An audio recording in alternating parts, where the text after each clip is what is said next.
परिचय। रात को सोते समय मीना ने ये महसूस किया कि उसका बिस्तर हिल रहा है। वो जागती है तथा देखती है कि उसकी माँ घर से बाहर आने को बोल रही है। उसके पापा उसके छोटे भाई को अपनी गोद में लेकर भाग रहे हैं।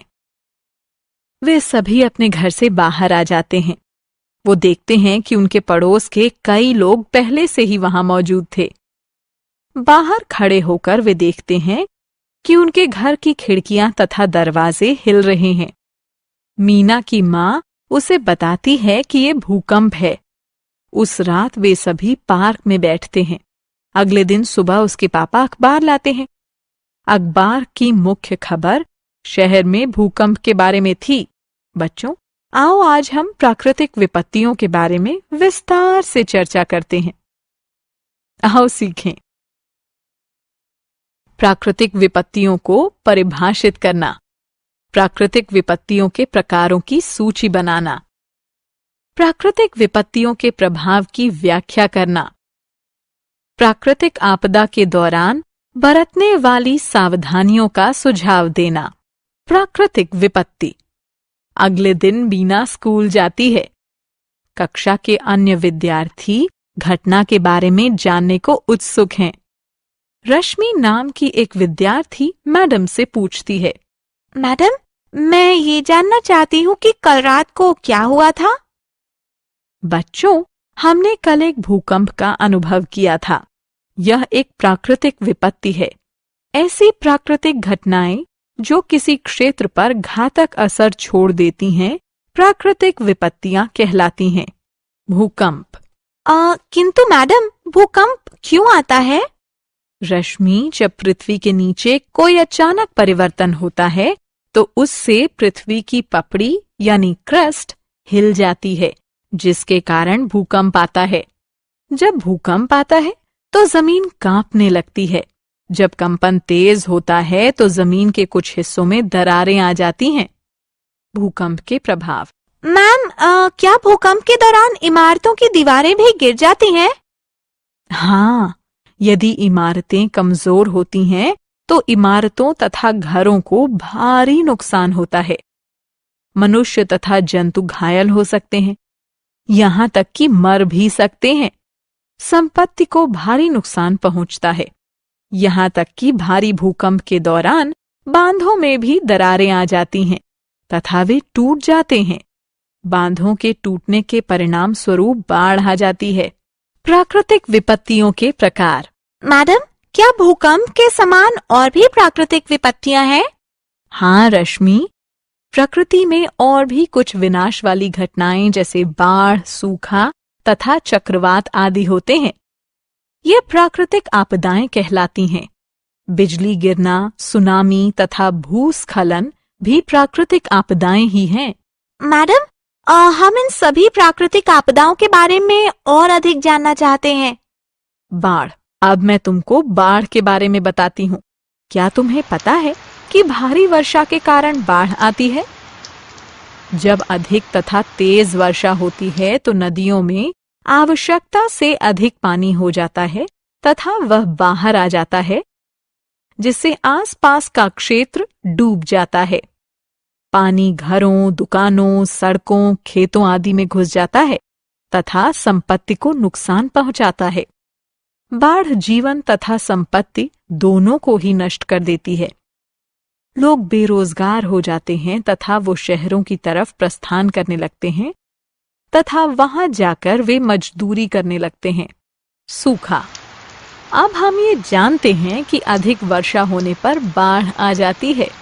अब जरा सोचिए, तब क्या होता है जब बिल्कुल भी वर्षा नहीं होती है? हाँ, इससे एक अन्य प्रकार की प्राकृतिक आपदा होती है जो कि सूखा कहलाता है। इस प्रकार हम कह सकते हैं कि सूखा तब पाया जाता है जब बहुत कम वर्षा हो या बिल्कुल भी वर्षा न हो।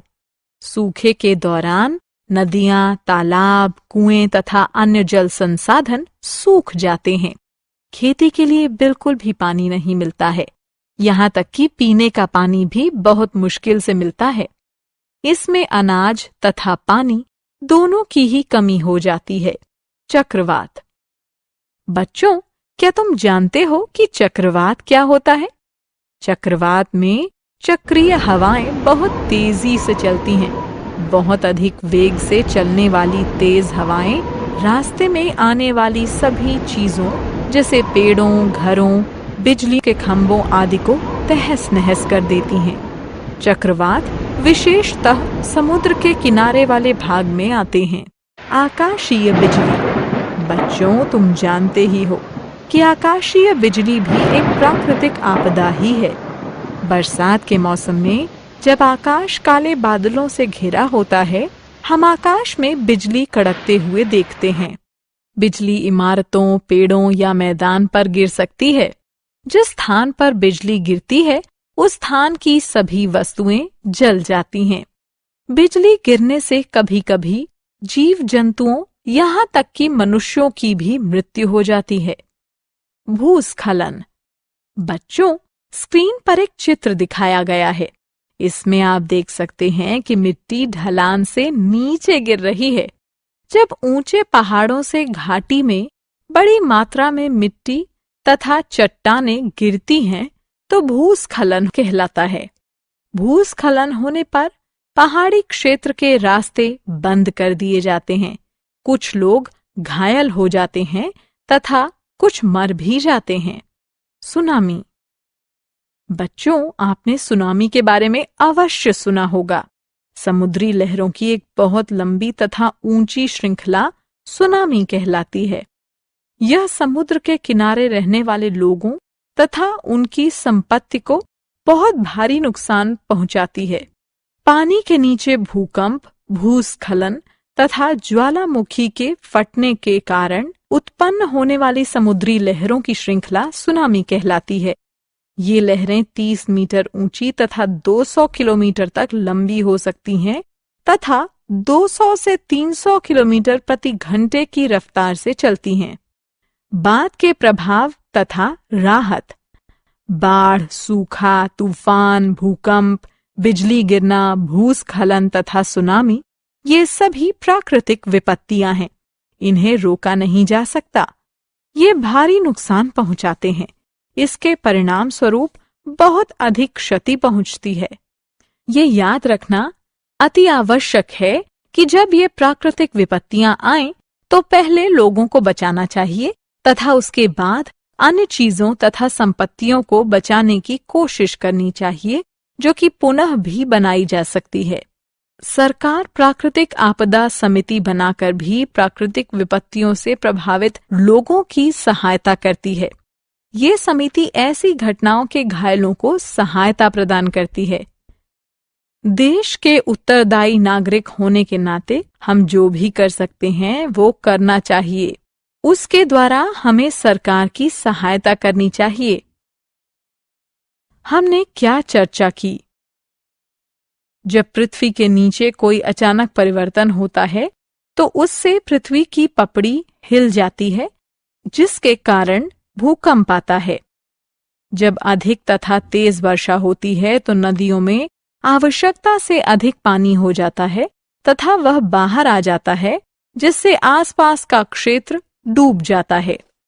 सूखा तब पाया जाता है जब बहुत कम वर्षा हो या बिल्कुल भी वर्षा न हो। सूखे के बाद अनाज तथा पानी की कमी हो जाती है। तेज चक्रीय हवाओं का बहुत अधिक वेग से चलना चक्रवात कहलाता है। चक्रवात रास्ते में आने वाली सभी चीजों को तहस नहस कर देता है। चक्रवात विशेषतः समुद्र के किनारे वाले भागों में आता है। बिजली तब कड़कती है जब आकाश में काले बादल घिर आते हैं। जब बिजली गिरती है, तब सब कुछ जला देती है। जब ऊंचे पहाड़ों से घाटी में बड़ी मात्रा में मिट्टी तथा चट्टानें गिरती हैं, तो यह भूस्खलन कहलाता है। पानी के नीचे भूकंप, भूस्खलन तथा ज्वालामुखी के फटने के कारण उत्पन्न होने वाली समुद्री लहरों की श्रृंखला सुनामी कहलाती है।